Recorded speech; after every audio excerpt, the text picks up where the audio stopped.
untuk dapat BPJS tapi nggak perlu bayar iuran.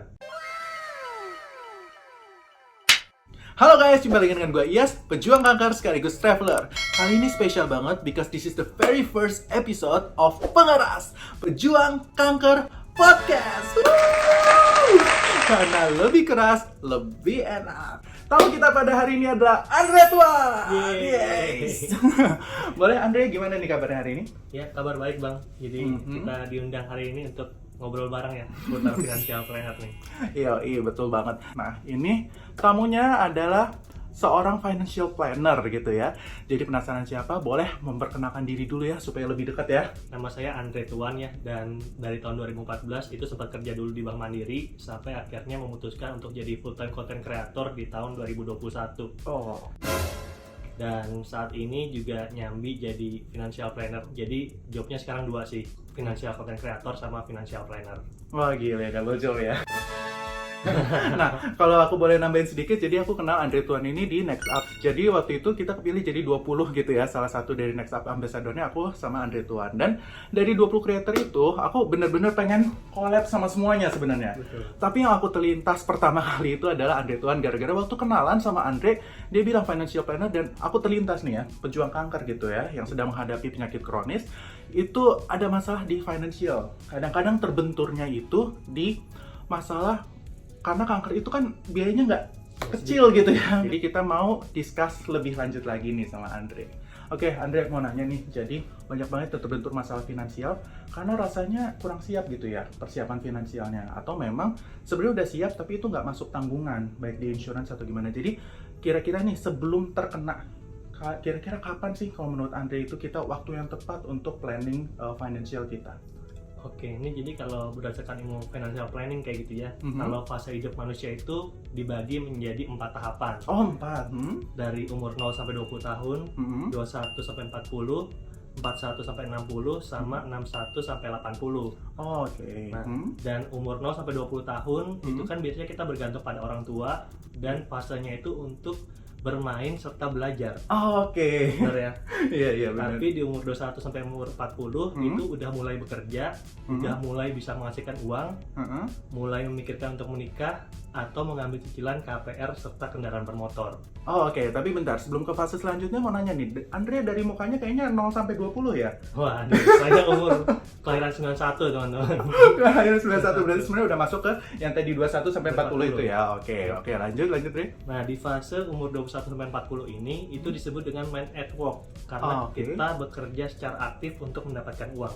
Oh, oke. Nah, di sini biasanya financial planner udah bisa mulai asis. Asis atau bantuannya itu bisa sifatnya holistik atau menyeluruh atau spesifik. Dan ada beberapa bidang yang bisa dibantu, misalnya investasi, asuransi, perencanaan waris, perencanaan hari tua, atau pajak. Waduh, banyak banget ini. Bentar, udah 5 nih. Udah agak padat nih, tapi menarik sekali. Coba boleh dilanjutin lagi, Bang Andre? Nah, itu biasanya yang kita bisa bantu di kelima bidang itu. Dan kalau misalkan udah lewat dari situ masuk ke umur 41 sampai 60, biasanya kan kita udah mulai mapan.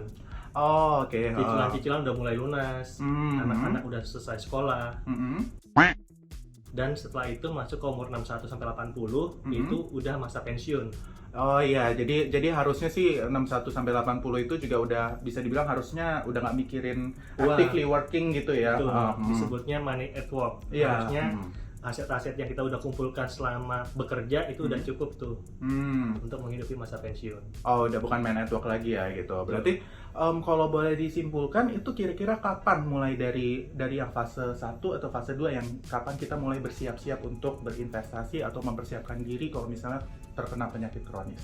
Berarti di fase 2 ya, umur Fase 21 ketika udah mulai bisa menghasilkan uang, Bang. Oke, boleh dicatat ya, mulai dari 21 itu udah alert banget ya. Berarti kalau misalnya udah mulai 21 tapi ternyata belum start, bisa dibilang agak telat gitu ya. Telat, tapi sebenarnya banyak juga yang kayak gitu kan. Oh, banyak juga yang kayak gitu. Jadi nggak masalah. Mulai bisa. Kapanpun mulai bisa, tapi ini udah dapet tips nih dari Andre. Kalau udah 21 itu sebenarnya angka yang udah warning gitu ya. Bukan warning, maksudnya lu udah harus gitu, udah kudu direkomendasikan benar di umur 21. Kita kan udah bersiap-siap nih secara finansial ya, karena kita udah actively working. Nah, kalau dari Bang Andre nih, mulai banyak nih orang yang kayak, aduh saya mulai dari mana gitu kan. Jadi apaan aja sih secara finansial, produk finansial apa gitu ya yang bisa Bang Andre rekomendasikan gitu, mulai dari mana dulu gitu, terus habis itu apakah melihat kondisi tertentu gitu ya, dan kira-kira kondisi-kondisi apa aja yang bisa jadi pertimbangan, silakan. Oke, jadi kita sedikit back to basic, berarti kalau financial planner itu kan tujuannya adalah membantu orang untuk mencapai tujuan keuangannya, termasuk mengasis ketika ada kendala-kendala yang dihadapi ketika menjalani untuk mencapai tujuan keuangan tersebut.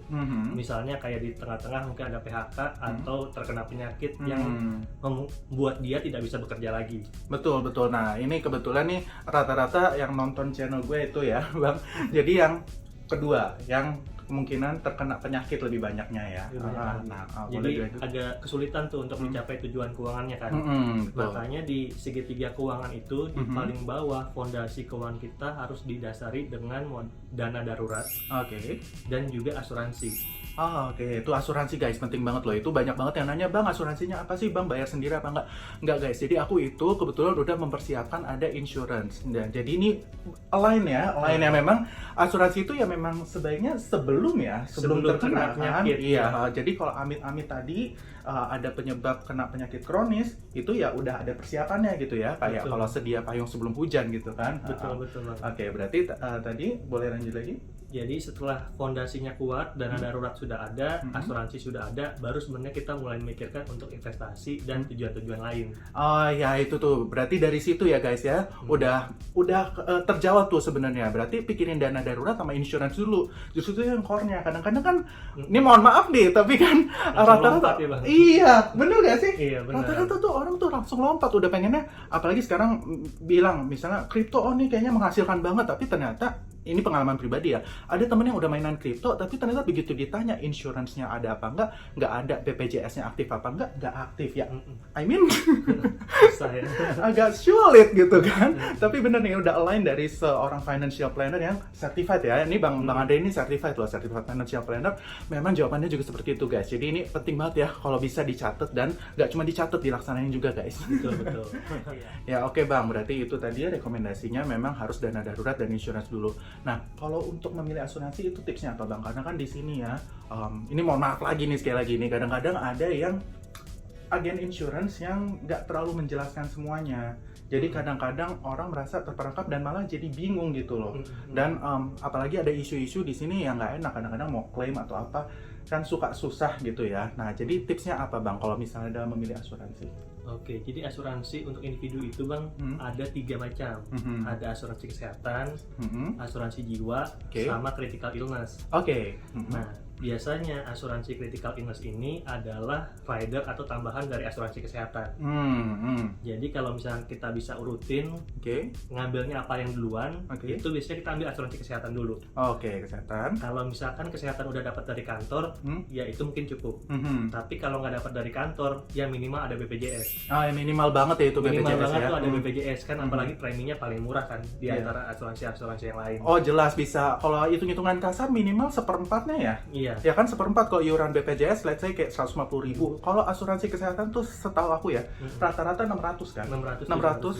Iya 600-700 itu juga masih agak basic kan. Maksudnya kalau mau yang kayak namanya black atau yang platinum atau yang keren-keren itu agak 900 1 juta nggak sih minimal. Yang boleh berobat ke luar negeri. Iya sih, exactly itu. Which kalau di ini ya, di case cancer gitu, itu banyak juga yang maunya berobat di luar negeri gitu, karena ada keyakinan tertentu di luar negeri lebih bagus, atau enggak memang fasilitasnya di luar negeri itu ada lebih menunjang gitu Bang. Jadi mau nggak mau ke sana. Nah, jadi ini balik lagi ke masing-masing punya kondisi ya, maunya yang mana, tapi minimal banget BPJS. Minimal banget BPJS. Setelah asuransi kesehatan tadi, nah untuk asuransi jiwa atau critical illness ini tergantung dari masing-masing aja Bang.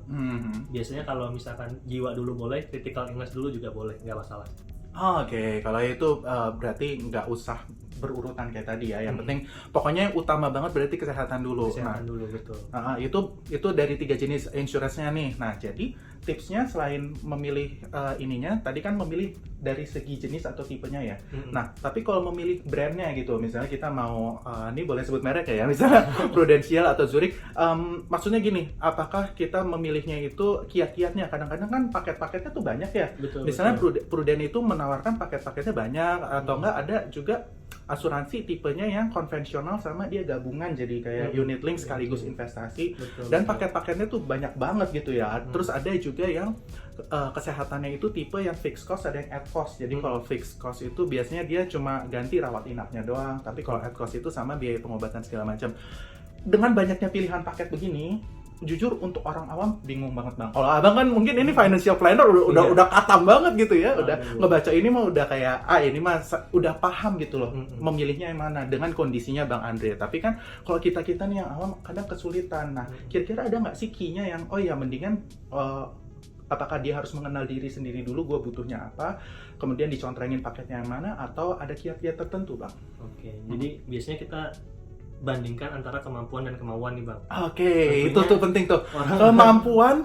Bentar, aku highlight dulu tadi. Sekali lagi kemampuan versus kemauan. Iya, itu penting banget ya, kemampuan versus kemauan. Jadi jangan kalau misalnya maunya setinggi langit tapi ternyata nggak sesuai kondisi ya. Iya betul. Gitu kan? Atau nggak malah ternyata sebenarnya mampu nih, tapi dia nggak tahu apa yang dia mau gitu ya. Iya betul. Oke, boleh dilanjutin? Nah, biasanya kan kita mau pasti yang dapatnya fasilitas terbaik ya, tapi mungkin sisi finansialnya kurang.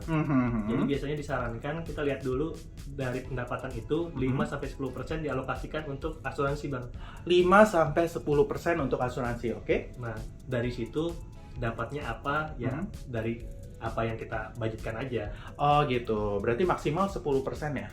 10% rekomendasi minimalnya. Rekomendasi minimal. Nah, tapi kalau misalnya lebih dikit bang? Boleh 15%. Ini nawar nih. Oke gitu guys, ya udah catat ya. Terus kita minta penawaran nih biasanya ke beberapa bank. Minta penawaran misalnya sebut nama boleh ya? Boleh. Prudential, Allianz, Manulife. Kan kalau misalkan ngomong asuransi kesehatan dan ridersnya critical illness, kita lihat mana yang kita bisa dapat paket yang terbaik. Oh gitu guys, jadi bisa minta penawaran ternyata bisa. Ya, nggak cuma misalnya nggak langsung beli. Begitu, bisa minta penawaran dulu, terus habis itu kita lihat kalau misalnya kayak gitu bisa nego nggak sih? Bisa. Oh tuh bisa. Apa yang harus dihapus, apa yang mau ditambah bisa. Nah gitu, jadi itu tadi ini menurut aku penting banget ya. Gara-gara kita nggak langsung bulk dapat begitu aja terus habis itu kita have no other option, nggak begitu ternyata. Jadi ada penawaran, kemudian kitanya juga bisa negonya itu apa yang kita butuhin, mana yang kita nggak butuhin. Terus kalau misalnya ada add-on apa ternyata belum tercover bisa kita centang juga di situ gitu. Betul. Kan ya. Nah kemudian dari segi harganya juga itu pastinya akan menyesuaikan dengan komponen yang kita take gitu ya. Iya betul.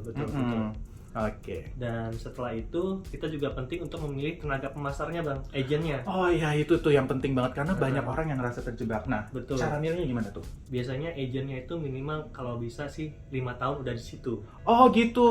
Karena kan kita akan kalau proses klaim kan lewat agent. Iya. Nah kalau itu pas bener. Kita sakit, agennya dihubungi nggak bisa, repot kan. Oh iya. Jadi cari agen yang emang komitmen, udah berpengalaman juga di asuransi itu minimal 5 tahun lah. Oh, oke. Di asuransi itu minimal 5 tahun. Oke. Terus ada lagi mungkin dari segi auranya, aura mah sulit ya. Kalau auranya kan kadang-kadang itu ada cocok-cocokan ya. Kalau kita lihat aura marketing atau salesnya bagus, itu juga mungkin nilai plus. Tapi iya, betul. tapi ya itu yang tadi Bang Andre bilang, harus kalau bisa dari pengalaman sama dari segi komitmennya ya. Iya. Mungkin kalau misalnya gini, kalau agent baru boleh juga nggak bang? Misalnya dia baru 1 tahun, tapi kita bisa lihat komitmennya agent tersebut itu dari mana gitu. Tapi dia baru kan, bukan berarti kita skeptis atau gimana dengan yang baru ya. Siapa tahu kan dia komit juga. Nah kalau seperti itu gimana? Nah biasanya saya lihat ini bang, ini agentnya full time atau part-timer. Ya itu juga penting ya. Kalau dia part-timer, biasanya tuh nyoba-nyoba pengen dapat penghasilan yang lebih tinggi kan. Nah iya, itu yang sering jadi penyakitnya. Itu yang bikin pengalamanku dan pengalaman teman-teman di sini juga yang bikin jadi orang skeptis. Karena mereka itu kayak hanya mengejar target aja tanpa menjelaskan paketnya secara komprehensif. Betul. Jadi mau nanya, kalau misalnya kita itu menilai diri kita sendiri, udah punya persiapan matang apa belum sih? Karena kan tadi minimal banget kita udah punya asuransi ya. Nah, itu untuk menghadapi penyakit apa cukup seperti itu? Apakah tadi juga udah harus nyiapin dana darurat? Nah, jadi mungkin boleh Bang Andre spill gitu ya.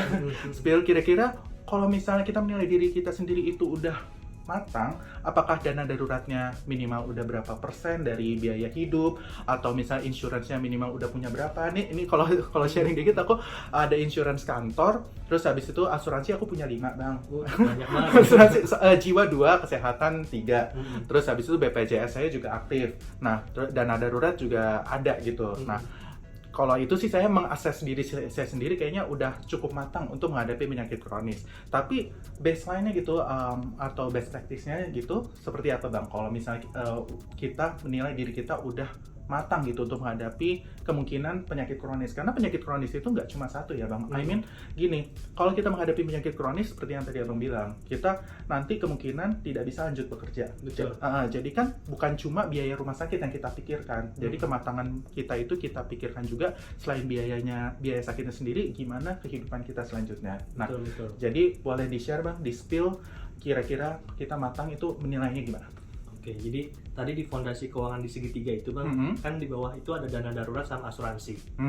Nah, untuk dana darurat bagi orang yang lajang itu disarankan punya 3-6 kali pengeluaran bulanan tabungannya. 3-6 kali pengeluaran bulanan. Jadi kalau yang seringnya healing ke Bali terus pengeluaran bulanan 20 juta, 3 kali 6 aja. Ya, berarti 60-120 juta. Iya, berarti 60-120 juta. Jadi yang suka healing ini agak lebih banyak gitu ya biayanya. Oke, dana darurat lebih banyak. Oke, terus Bang? Tapi kalau untuk yang sudah menikah tentunya lebih besar ya Bang. Oh ya, dikali lagi sama 6-12 kali. Oh, 6-12 kali. Iya, Oke. betul.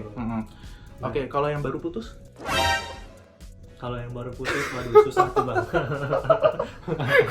Iya, tapi kalau saya masuk himpunan pertama, saya jomblo aku jadi gampang hitung ya. Oke Bang. 3-6 kali, setelah itu baru kita masuk ke asuransi. Oh, oke. Asuransi kan tadi kita udah alokasi 5-10%. Dan kalau bisa ini udah cover critical illness juga. Oh, oke. Karena di Kemenkes kan bilang critical illness sebenarnya ada banyak ya Bang bentuknya, ada hampir 50 penyakit lah. Tapi yang utama itu biasanya cancer, stroke sama jantung. Ah ya, itu masih 3 penyebab penyakit yang utama ya. Kok penyebab penyakit? Penyakit penyebab kematian yang utama 3 besar itu ya. Jadi itu penting banget. Cancer, stroke sama jantung. Dan kalau terkena salah satunya, mungkin Abang yang lebih tahu nih biaya operasi sampai sembuh kira-kira berapa. Tapi kalau data yang saya baca sih sekitar 100-300 juta. Iya. Jadi itu untuk yang nggak berkepanjangan ya. Jadi kalau misalnya mau tahu biaya aku sendiri itu ada di video sebelumnya. Ini aku cantumin di sini ya. Bisa silakan diklik situ aja kalau biaya aku. Tapi ini kan ngitungnya average ya. Hitungnya average. Jadi kan kalau kita biasa ngambil average ya. Jangan moga-moga kasus kayak aku yang berkepanjangan jangan ya, amit-amit ya. Yang nonton video ini juga amit-amit jangan berkepanjangan kayak aku. Kalau berkepanjangan kayak aku totalnya untuk tahun keempat aja itu aku 5M. Jadi kurang lebih setahunnya itu 1M lah ya, 1M karena aku pengobatannya pengobatan berkepanjangan. Tapi kalau misalnya yang biasa gitu, itu jadi waktu pengobatan aku yang pertama tuh kayak cuma yaitu belasan juta dikali 8. Berarti kan otomatis 100 juta kan, 100 juta gara-gara ada biaya PET scan, cek darah dan segala macam. Tapi makin ke sono, makin ke belakang itu makin satu kalinya tuh ada yang 100-an juta gitu. Jadi makanya kalau diambil rata-rata baru setahun kurang lebih 1M. Tapi ya kalau misalnya rata-rata nggak berkepanjangan kayak yang tadi Andre sebutkan ya 100-300 gitu kan. Gitu guys. Jadi targetnya sih biasanya kita punya uang pertahuan untuk critical illness ya 300 juta sih Bang. Iya, ya segitu udah inilah ya, maksudnya udah diambil average-nya. Iya, betul. Iya, pokoknya tetap didoain nggak berkepanjangan kayak aku karena itu ribet. Doainnya nggak berkepanjangan dan juga sembuh Bang. Iya, betul sekali. Oke Bang, thank you banget, ini tips-tipsnya berguna terutama buat teman-teman yang amit-amit ya nanti kena. Tapi kalau ini sangat berguna bagi yang belum terkena nih. Jadi yang mau bersiap-siap sekarang waktunya gitu ya. Mau kalian umur berapapun, itu adalah tetap waktu yang tepat untuk mulai siap secara finansial gitu ya. Nah, kemudian Bang, ini sekarang mau nanya, kalau misalnya udah terlanjur kena, karena pengalamannya gini, kalau cancer itu kan nggak memandang usia juga gitu ya. Betul. Jadi misalnya kita belum siap secara finansial, seperti yang tadi Bang Andre sebutkan, kalau mau menilai diri kita untuk finansialnya itu udah matang, seperti yang tadi harus ada fondasinya dan ada persentase-persentasenya tersendiri. Tapi kalau ternyata itu belum terpenuhi, udah terlanjur kena. Nah, kalau kayak gitu-gitu, kira-kira gimana Bang? Ada tips nggak untuk menghadapinya? Dari segi finansial terutama. Dari segi finansial ya Bang ya. Kalau emosional mungkin Bang Yes nih lebih jago nih. Kalau dari segi finansial itu kan biasanya kalau worst case-nya kita terpaksa harus jual aset kan Bang. Iya, aset investasi, aset yang kita tinggalin sekarang, rumah, kendaraan, dan harapannya bisa cover seluruh pengeluaran saat penyembuhan, saat proses pengobatan dan penyembuhan. Makanya sedari awal kita sarankan nih untuk mengambil asuransi 5-10%. Okay. Dan kalaupun ternyata itu dirasa kebesaran karena ada kekurangan finansial, kita bisa ajukan BPJS, minimal BPJS aktif. Kan sejak tahun 2019 cancer udah di ini udah di cover oleh ini udah pemerintah ya. Betul, udah di cover, tapi boleh aku tambahin dikit kalau untuk BPJS itu memang di cover tapi nggak semuanya. Jadi kayak obat aku yang lini kemoterapi pertama dan kedua itu di cover bang, yang belasan juta main 70-an juta itu di cover. Tapi untuk kemoterapi yang lini ketiga sama imunoterapi sekarang itu memang nggak masuk coverage BPJS. Tapi kan lumayan, maksudnya minimal lini 1 dan lini 2 kalau nggak berkepanjangan di lini 2 sembuh. Iya dong, amin dong, amin. Ya kan ini gua aja nih agak bandel gitu kan. Bukan anaknya ya, anaknya baik, tapi cancernya yang bandel. Iya, nah kayak gitu ya. Nah, terus berarti tadi mau nggak mau jual aset ya? Mau jual aset. Makanya kalaupun sekarang BPJS belum aktif nih bang, kan banyak kejadian BPJS nggak aktif. Nah, ternyata tuh ada yang namanya PBI, penerima bantuan iuran. Jadi ini kita menarik, bisa daftar untuk dapat BPJS tapi nggak perlu bayar iuran. Wah, this is new information ya for me ya. Mungkin buat yang lihat juga new information nih. Itu per kapan tuh? Itu sebenarnya udah lama banget. Udah lama. Sosialisasinya kurang. Sosialisasinya kurang. Ada kesengajaan atau gimana sosialisasinya kurang? Malah Bang Andre ini yang mensosialisasikan ini. Tapi makasih banget loh, sumpah. Ini informasi yang berarti banget. Berarti kan bisa dibantu gitu kan iurannya. Dan itu ngurusnya ke dinas sosial yang ada di kabupaten atau kota tempat kita tinggal. Oke, jadi ya ini udah terjawab ya. Tadi pilihan ada jual aset sama aktifin BPJS-nya kalau misalnya belum aktif. Nah, BPJS-nya itu ada ini nggak sih bang? Kalau kayak insurance kan masa tunggu setahun untuk penyakit existing. Tidak ada. Nah, kalau BPJS di cover kan? BPJS langsung di cover. Berarti nggak ada yang ini ya, kayak kalau misalnya sekarang aku mau apply insurance baru tuh agak sulit. Betul. Gara-gara kan aku masih existing nih ada penyakitnya. Jadi untuk apply insurance baru untuk critical illness itu nggak bisa. Nanti kalau misalnya mau ngeklaim pun karena aku kondisinya existing itu masih susah lah gitu, banyak ininya. Jadi kalau misalnya nanti ternyata in the future aku ngeklaim misal penyakit flu tapi flu-nya itu dirasa ada koneksinya sama kanker, nggak masuk coverage tuh biasanya. Tapi kalau BPJS nggak gitu ya? Nggak gitu. Ya berarti luar biasa banget, minimal itu ya guys ya. Nah tadi boleh loh tadi dicatat, kalau misalnya tadi belum keburu catat boleh di rewind sedikit. Tadi untuk mendapatkan PBI itu ke dinas sosial, kemudian mengajukannya juga ada syarat-syaratnya, itu tinggal dilihat aja ya. Pasti kan kayak yang standar lah kayak KTP, KK gitu-gitu kan ya. Itu nanti tinggal dilihat aja. Yang penting ini udah informasi yang sangat berharga. Thank you banget. Moga-moga jadi yang lagi menghadapi tapi belum matang gitu ya secara finansial, bisa 2 tips itu yang menurut aku berguna banget. Kuotanya banyak banget soalnya bang. Kuotanya banyak banget. Ada 96,8 juta orang yang bisa di cover. Tapi yang baru daftar tuh baru sedikit. Masih jauh di bawah. Masih ini gue suka banget nih, ini speak with data ya. Jadi ini dari data kan kelihatan banget kalau misalnya 90-an juta gitu slotnya, tapi yang daftar baru sedikit banget, berarti kan chance-nya gede, pasti diterima ya. Iya, pasti diterima, bisa. Chance-nya bisa 100%. Ini kayaknya karena kurang sosialisasi nih. Ini videonya boleh ya di reshare bagian ini aja, please. Bagian ini tuh penting banget karena aku pun juga baru tahu ya. Kalau nggak ngundang Bang Andre hari ini aku juga nggak tahu. Thank you banget Bang Andre buat informasi kali ini. Ya Bang, tadi dari pilihan tersebut mau nanya lagi. Jadi kan asetnya itu biasa orang punya banyak ya. Ada yang diversifikasi aset gitu ya. Jadi mereka itu punya selain rumah gitu ya, bisa aja mereka udah punya reksadana atau enggak mereka udah punya let's say saham. Nah, ada nggak sih prioritisasi atau enggak yang abang sarankan gitu, mana dulu yang dijual? Jangan rumah dulu, karena nanti kalau misalnya tiba-tiba rumah kamu yang dijual gitu ya kamu jadi nggak punya tempat tinggal gitu. Jadi ada nggak sih Bang, boleh di-share? Oke, jadi biasanya asetnya kita kumpulin dulu daftarnya nih Bang. Terus kita list dulu, klasifikasi ketiga, aset liquid, aset investasi, atau pemakaian pribadi. Boleh diterangin kalau liquid kan kayak cair-cair gitu ya Bang ya. Itu... Jadi boleh diterangin, takutnya nih istilahnya aset apa? Aset cair, es krim gitu kan.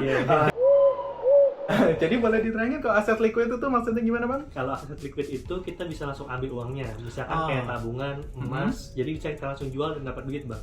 Gampang gitu ya, gampang dicairinnya gitu, karena gampang untuk dilakukan transaksi jual beli gitu. Nah berarti kalau rumah nggak masuk dong? Nggak masuk, karena rumah susah dijual kan? Sulit dijual. Bisa dijual. Tanah juga berarti gitu ya? Tanah juga gitu, betul. Berarti dari pengelompokan 3 tersebut boleh dilanjut? Oke, selanjutnya kayak misalkan rumah. Rumah itu kan bisa kita pakai buat investasi, dapat kontrakan. Iya. Atau kita pakai sendiri kan, Bang? Ide bagus. Iya, kebetulan saya juga menyewakan apartemen saya, jadi boleh linknya di bawah. Iya, jadi itu lagi agak full sih sampai Januari. Tapi kalau kalian menyewa apartemen, aku kebetulan ada apartemen disewain, itu memang hasilnya itu aku pakai untuk membantu pengobatan kanker aku juga. Nah, jadi itu bisa tuh, bener banget ini line nih. Line aku jadi merasa terharu kalau ternyata apa yang sudah aku lakukan itu cukup line gitu ya sama financial plan. Karena memang benar dari pengalamanku sendiri itu bisa dijadikan sesuatu yang menghasilkan. Jadi itu adalah investasi, bukan liabilities gitu. Jadi maksudnya bukan kayak mobil yang tergerus nilainya, tapi itu secara modal gitu, nilai bangunan naik, terus ada juga dari duit sewanya. Betul. Jadi ini menurut aku juga penting ya. Boleh Bang dilanjut lagi? Terus setelah kita klasifikasikan ketiga, aset liquid, aset investasi dan pemakai pribadi, paling pertama yang bisa kita gunakan tentunya aset liquid ya Bang. Yes. Sampai udah habis baru aset investasi. Oke. Dan aset pemakai pribadi itu opsi terakhir sih. Aset pemakaian pribadi yang kayak tadi misal rumah tinggal gitu ya, bukan. Jadi kalau misal aset, misalnya gini nih, kita punya apartemen 3 yang kita tinggalin satu. Berarti yang masuk aset pribadi itu yang satu itu doang kan? Oh iya gitu ya guys, sudah cukup jelas ya. Tapi kalau misalnya kalian masih punya pertanyaan, don't hesitate loh, ini channelnya Bang Andre ini keren banget, ada mengenai apapun tuh ada. Terkait financial ya, maksudnya apapun terkait financial. Kalau kamu cari berita tentang Lesti Bilar ya kayaknya nggak ada gitu. Tapi kalau misalnya kamu ada pertanyaan terkait pinjol, terus tadi kayak aset liquid segala macam, itu banyak banget. Bahkan ada cara-cara daftarnya gitu ya. Maksudnya ada yang kontennya penjelasan, edukasi, ada juga yang kayak tutorial gitu. Jadi itu bisa dilihat di situ, banyak banget yang tips-tips yang financial yang bisa menurut aku berguna ya, berguna untuk sekarang, apalagi untuk Gen Z gitu ya, milenial yang masih dalam tahap persiapan gitu dan mungkin masih mau mencari gitu ya terkait, karena ilmu financial itu jujur banyak banget. Tadi aja kan dengar istilahnya kan pusing, aku aja pusing gitu. Istilahnya tuh banyak, jadi di situ Andre ngejelasin juga gitu, dan ada tips-tipsnya juga kayak tadi, dan dia fact driven, data driven. Jadi maksudnya ya aku juga suka gitu ngeliat kontennya, jadi silakan aja, itu berguna banget, aku yakin buat kalian. Jadi aku ini juga taruh juga linknya di bawah, jadi selain link apartemenku juga ada link ini, terserah mau klik yang mana, kalau bisa diklik semuanya. Jadi itu kan tadi kita udah ini ya, udah runut banget nih Bang. Jadi kalau misalnya kita mulai dari persiapan bagi yang masih fine-fine aja gitu ya, karena ya bukan yang ngedoain ya, tapi kan kadang-kadang kita suka lengah kalau keadaan kayaknya baik-baik aja. Betul. Jadi di sini sekalian konten ini mengingatkan gitu ya, sampai mendatangkan seorang certified financial planner untuk mengingatkan bahwasanya misalnya pun keadaannya baik-baik aja, kita tetap butuh bersiap-siap. Nah, kemudian tadi kedua, kita juga udah membahas tentang kalau misalnya belum matang nih, tapi ternyata udah terlanjur kena, kita juga tadi udah bahas. Nah, selanjutnya kita bahas future-nya. Bukannya overthinking nih Bang, tapi maksudnya gini, kalau misalnya udah terkena, kadang-kadang banyak orang yang jadi terpuruk. Nah, terpuruknya itu nggak cuma dalam keadaan mental, tapi otomatis finansial juga, karena kan udah habis cukup banyak ya, cukup banyak. Karena orang yang terkena cancer atau penyakit kronis, sering mereka itu nggak cuma obatnya doang. Mungkin obatnya insurance nanggung. Betul. Tapi terkait hal-hal lainnya untuk kehidupan kita selanjutnya, sehari-hari, keinginan kita, karena itu penting banget. Misalnya aku pengen sesuatu yang sifatnya makanan atau enggak sifatnya kayak healing, aku pengen traveling nih tiba-tiba, ya itu kan gak kayak ditanggung insurance, mana ada insurance nanggung, nggak bisa. Tapi kan ya itu adalah bentuk supaya kita bisa sembuh juga. Aku pun juga kadang-kadang masih traveling itu supaya untuk menenangkan pikiran, karena kalau nggak kayak gitu pikiranku akan senuk dan mikirin penyakitnya terus. Nah, gimana sih caranya untuk bangkit dari kondisi seperti itu Bang? Oke, jadi ini kita sebenarnya balik lagi nih Bang ke basicnya perencanaan keuangan. Itu kan berarti kita kan sempat mengalami masa terpuruk. Yes, betul. Padahal di perencanaan keuangan bilang kalau misalkan yang paling pertama hukumnya adalah cash flow itu harus positif. Penghasilan harus lebih tinggi daripada pengeluaran. Mungkin di masa pengobatan dan penyembuhan, pengeluaran itu kayaknya susah nih. Pasti tinggi banget lah. Iya, tinggi banget jadinya. Justru pengeluaran itu yang lebih tinggi daripada ini, karena nggak terduga juga ya kan, datangnya kapan aja, bukan keinginan kita. Jadi kalau misalkan emang udah sembuh dan udah nggak ada lagi minim pengeluaran untuk pengobatan, kita bisa mulai lagi adjust nih. Kita hitung-hitung lagi berapa pengeluaran bulanan kita tanpa ada penyembuhan itu yang normalnya berapa. Oh iya, berarti justru ini kayak Balik lagi. looping aja ya, looping. Oh iya, ini berarti memang kayak gitu guys. Jadi kalau misalnya udah sempat terpuruk, ya karena kita udah planning, kita bisa mengatasi keterpurukan tersebut. Tapi begitu udah melewati hal-hal yang sulit tersebut, kita replanning lagi ya. Replanning lagi, Ulang dari awal karena gini juga, bisa aja kita karena kena penyakit jadi kena layoff juga gitu kan. Jadi otomatis mungkin penghasilan kita berbeda dan keadaannya juga udah jadi berbeda gitu. Makanya dibutuhkan replanning, nggak bisa lagi pakai yang lama gitu ya. Oh gitu-gitu, ini menarik banget. Jadi memang kalau aku boleh ini ya, mengingat-ingat lagi conversation kita sebelumnya, berarti memang tahap planning ini yang signifikan banget ya. Betul, tahap planning dan implementasi sebenarnya yang lebih spesifik. Iya. Jadi kalau misalnya implementasinya itu nggak sesuai dengan planning, itu yang bahaya gitu ya. Betul. Jadi mau planningnya sebagus apapun, kalau misalnya kita nggak bagus dalam implementasinya, nggak akan mencapai target finansial yang kita inginkan gitu ya. Nah, berarti paling sering orang itu lag-nya di mananya Bang? Di implementasinya kah atau di planningnya? Biasanya dari awal aja udah belum gitu. Oh, dari awal aja udah belum. Berarti Iya. pokoknya yang penting mulai aja dulu dari planningnya ya. Iya, betul. Dari planningnya. Nanti waktu implementasi kalau bisa nggak terlalu banyak deviasinya dengan planningnya. Apa yang direncanakan, apa yang itu yang kita lakukan. Nah iya, nah kalau gitu Bang, ini yang terakhir nih, tips dari Abang kalau misalnya untuk menjaga implementasinya sesuai dengan planningnya gitu. Ada tips apa sih? Apakah misalnya kita, kan kalau kita nyisihin sendiri kadang-kadang agak ini ya, maksudnya nanti nggak usah deh gitu, atau misalnya kita gimana maksudnya untuk mendisiplinkan supaya waktu implementasi kita bisa sesuai dengan planning. Ada nggak kiatnya? Apakah kita pakai, sekarang kan ada tuh fitur-fitur bank digital yang jadi nabung otomatis, apakah kita mengoptimalkan fitur itu atau gimana kalau dari Abang? Oke, kalau misalnya dari aku itu biasanya bisa juga kayak gitu Bang. Jadi kita kan harus mendisiplinkan diri nih. Dan kalau misalkan di bukunya Robert T. Kiyosaki, Rich Dad Poor Dad, itu kan dia bilang biasanya kan kalau ada orang punya penghasilan itu pengeluaran dulu baru investasi kan. Yes, Tapi dia kan ngajarin kita dari penghasilan investasi dulu baru pengeluaran. Nah makanya kita sarankan dengan skema yang kedua ini, begitu uang gaji masuk langsung di auto debit investasi aja Bang. Langsung kayak gitu. Iya. Jadi justru lebih penting kita pokoknya menginvestasikan dulu. Kalau nanti akhir bulan agak kurang gitu ya untuk nongkrong Starbucks, mungkin kita bisa ke kopi pinggir jalan aja dulu gitu ya. Iya, Starling. Justru maksudnya pokoknya investasinya nggak gerak-gerak, tapi konsumtifnya yang justru jadi agak lebih disesuaikan ya. Betul. Karena pengalaman orang kalau pakai yang opsi pertama, jadinya yang goyang itu alokasi buat investasinya gitu kan ya. Betul. Oh iya benar. Jadi guys dibalik ya. Jadi kalau misalnya nanti akhir bulan ternyata buat Starbucks udah nggak cukup gitu ya, mungkin bisa cari teman buat buy one get one aja. Oke, itu juga kan menghemat daripada investasinya nih yang kegoyang, karena sayang ini benar-benar bentuk persiapan yang akan kita rasakan ke depannya ya. Mungkin sekarang kita ngerasanya berat nggak sih kalau misalnya berat Bang, biarkan tujuannya kan kita nanti menikmati hari tua kan Bang.